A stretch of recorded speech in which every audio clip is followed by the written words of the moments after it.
மக்கள் அனைவருக்கும் வணக்கம். இஸ்ரேல் ஈரான் இரண்டு நாடுகளும் ஒன்று தாக்கிக் கொள்ளக்கூடிய இந்த நிலைமையில இஸ்ரேலுக்கு ஆதரவாக பின்புலத்தில் பெரிய அளவில் நிற்கிறது அமெரிக்கா தான். இது எல்லாராலுமே சொல்லக்கூடிய விஷயம். இப்போ இதில் ஒருபடி மேலே போய் அடுத்த 2 வாரங்களை நான் முடிவு செய்ய போகிறேன் அப்படின்னு ட்ரம்ப் சொல்கிறாரு. அதாவது நேரடியாக ஈரான் மீதான தாக்குதலில் அமெரிக்கா எந்த அளவுக்கு ஈடுபட போகுது அப்படின்ற முடிவை 2 வாரங்கள் அறிவிக்கிறதா சொல்லியிருக்காங்க. இந்த நிலைமையில் ரஷ்யாவும் சீனாவும் சேர்ந்து கூட்டறிக்கையாக என்ன சொல்கிறாங்க அப்படின்னா, இந்த போரில் அமெரிக்கா ஈடுபடும் பட்சத்தில்னா இது பெரிய விளைவுகளை தாக்கும், மில்லிமீட்டருக்கு வேலை இல்லை நாங்களாம். எனவே உலக நாடுகள் எல்லாம் இதை உற்று கவனிக்கணும், இதை தேவையில்லாத விஷயத்தை அமெரிக்கா செய்யக்கூடாது அப்படின்னு நேரடியாகவே வார்ன் பண்ணுறாங்க சீனாவும் ரஷ்யாவும். இந்த நிலைமையில் இந்த வாரெல்லாம் ஒரு போட்டுக்கணுமே, இந்த போர் இவங்களுக்கு இடையிலான குழப்பம் இதெல்லாம் ஒரு பக்கம் இருக்கணும். இப்போ அடிப்படையில் நீங்கள் தேடி பார்க்க வேண்டிய ஒரு விஷயம் இருக்குது. அது என்ன அப்படின்னா, இஸ்ரேல் இந்த போரை 2023 அக்டோபர் 7 ஆரம்பிக்கிறாங்க. காசால பாலஸ்தீனத்தில் ஹமாஸ்க்கு எதிராக 2023 கடந்த 2 வருஷமா இந்த போரை தொடர்ந்து நடத்திட்டு வராங்க. இதில் ஆச்சரியமான விஷயங்கள் சில இருக்குது, அதை நீங்கள் கண்டிப்பாக தேடி படிக்கணும். அதுக்கு நான் விடை கிடச்சின்னு வச்சுக்கேன், ரொம்ப பெரிய சந்தோஷம் வச்சுக்கேன். அதன் வழியாக உங்களுக்கு நிறைய விஷயங்கள் கிடைக்க வாய்ப்பு இருக்குது. அது என்ன அப்படின்னா, நீங்கள் 7லேருந்து 10 நாள் ஒரு போரை நடத்தினாலே இங்கே ஏகப்பட்ட சிக்கல்களை சந்திக்க வேண்டியிருக்கும். எடுத்துக்காட்டுக்கு பாகிஸ்தானோட ஒரு முரண் ஏற்பட்டது. உடனடியாக இந்த எல்லைகள் இருக்குல்ல, இது எல்லாமே பதட்டமாயிருச்சு. வான்வெளி பாதுகாக்கப்பட வேண்டிய அவசியம் ஆயிடுச்சு. 2 நாடுகளுக்கான வான்வெளியை பயன்படுத்த முடியாது. முழு போரில் இறங்கின்னு வச்சுக்கவேன், ஒட்டுமொத்தமாக இந்தியா முழுவதும் எந்த விமானங்களும் பறக்காது. இந்தியாவுக்கு மேலே எந்த விமானங்களும் அந்த சேவையை நிறுத்திடுவாங்க. அப்போ கமர்ஷியல் ஃப்ளைட்லாம் நிப்பாட்டின்னு வச்சுக்கவேன், வர்த்தகம் பெரிய அளவில் முதலாவது அடிவாங்க. இதுதான் எடுத்ததுமே அடிவாங்க இடம். அதுக்கப்புறம் இருக்கக்கூடிய எல்லா ஹார்பர்லையுமே ஏற்றுமதி இறக்குமதி இல்லை, இது ஏறக்குறைய முடிவுக்கு வந்துடும். இதுதான் ஒரு நாடுக்கு போர் முறைகள் இருக்கக்கூடிய மிக முக்கியமான பிரச்சனை. முதலாவது. 2வது பிரச்சனை என்ன அப்படின்னா, மேன் பவர் இருக்கும், மேனுஃபேக்சரிங் பண்ணி வச்சிருப்பாங்க. அதாவது மிலிட்டரிக்கு தேவையான உற்பத்தி பாகங்கள் இருக்கும், அதுக்கான மேன் பவர் இருக்கும். இது எவ்வளோ காலத்துக்கு பயன்படுத்த முடியும்? நீங்கள் இஸ்ரேலுடைய ஜனத்தொகை எடுத்து பார்த்தீங்கன்னு வச்சுக்கோங்க, இது எப்படி இவ்வளோ நாள் மேன் பவர் தொடர்ந்து எடுக்கிறாங்க? மேன் பவர் ஒரு தொடர்ந்து எடுத்துட்டு எப்படி ஆயுதங்களை உற்பத்தி பண்ணுறாங்க? இவ்வளோ பெரிய வாரம் 1 வருஷம் நடத்தி அதுக்கப்புறம் ஈரான் மீது தாக்குதல் நடத்துகிறாங்க. ஈரான் மீது தாக்குதல் நடத்துறதுக்கு போதுமான ஆயுதங்கள் இருந்தால் ஒழிய, திட்டமிடல் இருந்தால் ஒழிய இஸ்ரேலால் அடுத்த கட்ட நோக்கி நகர முடியும். அப்போ இவ்வளோ பெரிய ஆயுதங்கள் இவங்களுக்கு எப்படி இவ்வளோ உற்பத்தியை தொடர்ந்து தக்க வைக்கிறாங்க? இது 2வது கேள்வி. ஒருவேளை ஆயுதங்களை வெளிநாடுகள்லேருந்து அமெரிக்கா போன்ற நாடுகள் கொடுத்தாலுமே கூட அடுத்த 3வது கேள்வி என்ன வரும்னா, இது எடுத்துக்கொண்டு போய் பிரயோகம் பண்ணுற அளவுக்கு, அதாவது வார் ஃபீல்டில் பயன்படுத்துகிற அளவுக்கு உங்களுக்கு டெக்னிக்கலாக ஸ்டாஃப் தேவை, அதுக்கான பயிற்சி பெற்ற இளைஞர்கள், அதில் பயிற்சி பெற்ற சோல்ஜர்ஸ் தேவை. அது இங்கேருந்து உங்களுக்கு கிடைக்குது? இதுதான் அடுத்த மிக முக்கியமான. நீ கொடுத்தா கூட உக்ரைன் வச்சுக்கோங்க, நீ கொடுத்தா கூட பயன்படுத்த முடியாத நிலைமை. ஏன்னா பாதி பேர் வயசுறவங்க. இவங்க எப்படி அதை மேனேஜ் பண்ணுறானுங்க? இவங்களை பொறுத்த வரைக்கும் ஒரு முக்கியமான நல்ல விஷயம் இருக்கு. என்ன அப்படின்னா, 50 ஆண்கள் இருக்கணும், குறைஞ்சபட்சம் 40 பெண்கள் இருப்பாங்க. ஈக்குவல் போரில் சண்டை போடுறது. இந்த விஷயங்களை பார்க்கறதுக்கு முன்னாடி இந்த மாதிரியான கான்ஃபிளிக்ட் உருவாகும் போது இயற்கையாக சர்வதேச சந்தைகளில் முதலீடுகள் இருக்கக்கூடிய ஒரு மிக முக்கியமான சிக்கல் ஏற்படும்.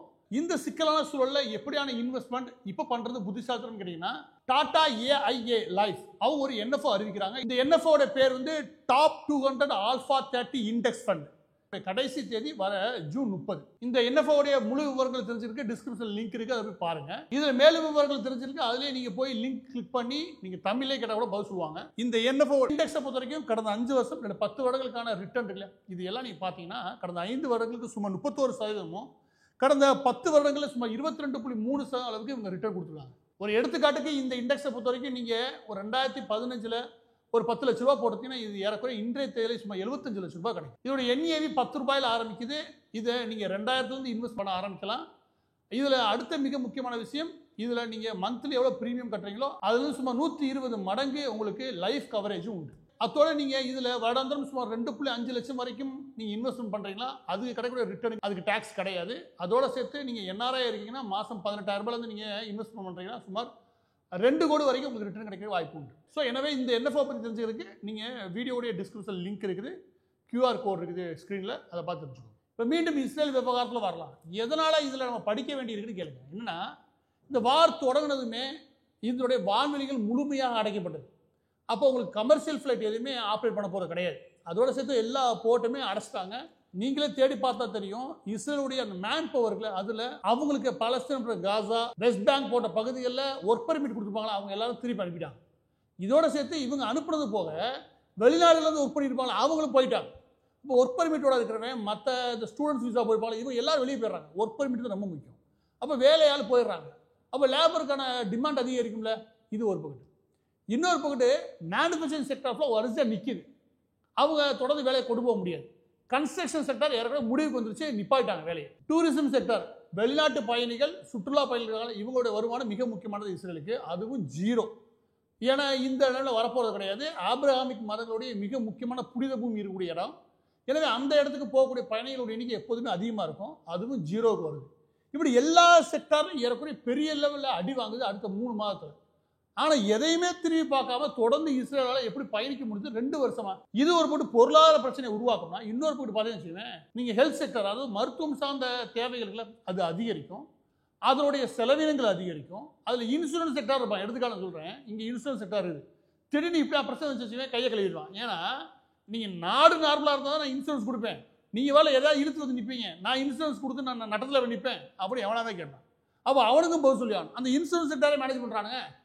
மொத்த ஹெல்த் சிஸ்டம் நல்லபடியாக இருந்தால் இருக்குது. இதையெல்லாம் தேடி பார்க்கும்போது கிடைக்கிறது 2 விஷயம். முதலாவது, எல்லாருக்குமே தெரியும், அமெரிக்கா பின்புலத்தில் இருக்குன்னு. அமெரிக்கா போன்ற ஒரு நாடுகள் நிற்கிதுன்னா சொல்லவே வேணாம். அது போதுமான அளவுக்கு தாங்கி பிடிக்கிறதுக்கு எல்லா பலமும் இருக்கக்கூடிய நாடு. அவங்களுக்கு ஏறக்குறைய இதுக்கு $300 பில்லியன் அமெரிக்க டாலர் இது வரைக்கும் உதவுறாங்க. அது ஆயுதங்கள் ஆகட்டும், இல்லாட்டி அவங்களுடைய பொருளாதாரத்தை தாங்கி பிடிக்கிறாங்க. இந்த 2 பேருமே. அதனால எல்லாரும் என்ன சொல்றாங்கன்னா, இஸ்ரேல் நடத்துறது, இஸ்ரேலோட போர் ஒரு பகுதி இருக்கலாம், ஆனால் இன்னொரு பகுதி ஈரான் மேலே அவங்க பாயறதுக்கு முக்கிய காரணமே அமெரிக்கா தான். அமெரிக்கா போதுமான அளவுக்கு பின்னாடி நிற்கிது, அதை இவங்க நிற்கிறாங்க அப்படின்னு. இது ஒரு பக்கத்து உண்மையும் கூட. ஆனால் இரண்டாவது மிக முக்கியமான ஒரு உண்மை இருக்குது. அதுதான் நாம் தேடி படிக்க வேண்டிய விஷயம். அது என்ன அப்படின்னா, இன்றைக்கும் இஸ்ரேலில் வேகமாக தீவிரமாக நடக்கிற விஷயம் என்ன அப்படின்னா, ஹைடெக் டெக்னாலஜிஸ். அவங்க டெக்னாலஜியை ஏற்றுமதி பண்ணுறாங்களே, அதுதான். அவங்க டெக்னாலஜிகளை ஏற்றுமதி பண்ணுறதை நிறுத்தவே இல்லை. இதில் கொடுமை என்ன தெரியுமா, 13-14% டெக்னாலஜியில் ஒர்க் பண்ணியிருந்தாங்க. இப்போ 20-21% ஹைடெக், அதாவது அதிகப்படியான தொழில்நுட்பம் சார்ந்த உற்பத்தி இருக்குல்ல, உச்சத்தில் போயிருக்காங்க. இதுதான் நமக்கு இருக்க வேண்டிய முக்கியமான பாடம். இவ்வளோ பெரிய போரை நடத்துகிறான், அவ்வளோ பெரிய சிக்கல் அவனுக்கு தாங்கி பிடிக்கிறது அவனோட அறிவு. அவன் தொடர்ந்து வேற ஏற்றுமதி நடக்குதோ இல்லையோ, அதனால தன்னோட நாட்டில் இந்த டெக்னாலஜி ஏற்றுமதி நடந்தே தீர்வு நினைக்கிறான். இதன் வழியாக ஒரு ரிப்போர்ட் என்ன சொல்லுது அப்படின்னா, சர்வதேச அளவில் சுமார் 5-10 லட்சம் பேர் நேரடியாகவும் மறைமுகமாகவும் இவங்க டெக்னாலஜி சம்மந்தப்பட்ட அவங்க நாட்டை தாண்டி வேலை ஆகக்கூடிய லேபர்ஸ் மட்டும் அதிகம். இதனால தான் ஈரானுக்குள்ளேயே ட்ரோன் மேனுஃபேக்சரிங்கான ஒரு யூனிட்டே வச்சுருக்கேன். எங்கே இப்போ தாக்குதல் நடத்தியிருக்கேன், அந்த ஊர்லேயே ஒரு மேனுஃபேக்சரிங் ஹப் வச்சுருக்கேன். யார்? இஸ்ரேல். இது எப்படி அவங்க ஆரம்பிச்சு இதுக்கு டெக்னாலஜியாக அனுப்பி வைக்கிறது, அங்கே உட்காந்து உற்பத்தி பண்ணி அவனே கழிவுன்றது. இது மட்டும் நீங்கள் பார்த்தோம்னா 30% அளவுக்கு அவங்களுடைய இன்கம் டேக்ஸ்க்கான வருமானத்தை கொடுத்தது, சுமார் 32% அளவுக்கான ஜிடிபி வருமானத்தையும் கொடுத்தது. இது நீங்கள் சிம்பிளாக புரிஞ்சுக்கிறதுக்காக சொல்கிறேன், அவசியம் புரிஞ்சுக்கிறதா சொல்கிறேன். என்னன்னா, ஒரு ஃபோனில் நீங்கள் 1000 டெக்னாலஜி பார்க்க முடியும். இது ப்ளூடூத்தில் ஆரம்பிச்சு வைஃபைல தொட்டு ஏகப்பட்ட டெக்னாலஜி. ஒரு ஆன்டி வைரஸ் எடுத்துக்கலாம், வைரஸ் தாக்காத அளவுக்கு நீங்கள் ஒரு ஆன்டி வைரஸ் ரெடி பண்ணிருக்கீங்க, சாஃப்ட்வேர். இல்லாட்டி ஒட்டு கேட்குற ஏதாவது கருவி ஏதோ ஒன்று ரெடி பண்ணுறேன்னு வச்சுக்கோங்க. நீங்கள் இந்த ஒட்டு கேட்கக்கூடிய சாஃப்ட்வேரை நீங்கள் ரெடி பண்ணி கொடுக்குறேன்னு வச்சுக்கோங்க. யாருக்கு? ஒரு நிறுவனத்துக்கோ இல்லை ஒரு அரசாங்கத்துக்கு கொடுக்குறேன்னு வச்சுக்கோங்க. அதன் வழியாக இஸ்ரேல்லேருந்து வாங்கக்கூடிய அந்த குறிப்பிட்ட சாஃப்ட்வேருக்கு மட்டும் இவங்க 300-400 கோடி ரூபா கொடுக்குறாங்க. ஒரு சாஃப்ட்வேர், குட்டி சாஃப்ட்வேருக்கு. அதை நீங்கள் ஏற்றுமதி பண்ணுறதுக்கு கமர்ஷியல் ஃப்ளைட்டும் தேவையில்லை, ஷிப்பும் தேவையில்லை. இது அறிவு மட்டும் இருந்தால் போதும். அதை கொண்டு வந்து லோட் பண்ணினா வச்சுக்கோங்க. 300-400 கோடி. நீங்கள் நம்புங்க, இந்தியாவில் தமிழ்நாட்டிலேருந்து தஞ்சை மாவட்டம் முழுவதுமாக, தஞ்சை திருச்சி மாவட்டம் முழுவதுமாக விலையை வச்சு நெல்லெல்லாம் ஏற்றி ஒரு 100 கண்டெய்னரில் அனுப்பிவிட்டு, அதனால் உங்களுக்கு என்ன வருமானம் வரும்? அதோடைய வருமானம் இந்த குட்டி டெக்னாலஜி ஏற்றுமதி பண்ணுறாங்களே அதோடைய 5% கூட கிடையாது. அப்போ நம்ம புரிஞ்சுக்க வேண்டியது என்ன அப்படின்னா, நாம் விவசாய நாடுன்னு ஏமாத்துறதை கொஞ்சம் நிப்பாட்டிட்டு, ஆமாம் விவசாயமும் தேவை, ஆனால் அதோட ரொம்ப ரொம்ப முக்கியம் என்ன தேவைன்னா, நம்மளுடைய அறிவை ஏற்றுமதி பண்ணுறது. அந்த அறிவை இஸ்ரேலுடைய இந்த போரில் நம்மளால் புரிஞ்சுக்க முடியும். பதிவோட இறுதியாக இன்வெஸ்ட்மெண்ட் சம்பந்தமாக ஒரு ஆப்பர்ச்சுனிட்டி சொன்னோம். இந்த என்எஃப்ஓட பேர் வந்து டாப் 200 ஆல்ஃபா 30 இண்டெக்ஸ் ஃபண்ட். கடைசி தேதி வர ஜூன் 30. அதை பற்றி மேலும் விவரங்கள் தெரிஞ்சுக்கிறதுக்கு இதோட டிஸ்கிரிப்ஷன் லிங்க் இருக்குது, QR கோட் இருக்குது, அதை ஸ்கேன் பண்ணி தெரிஞ்சுக்கோங்க.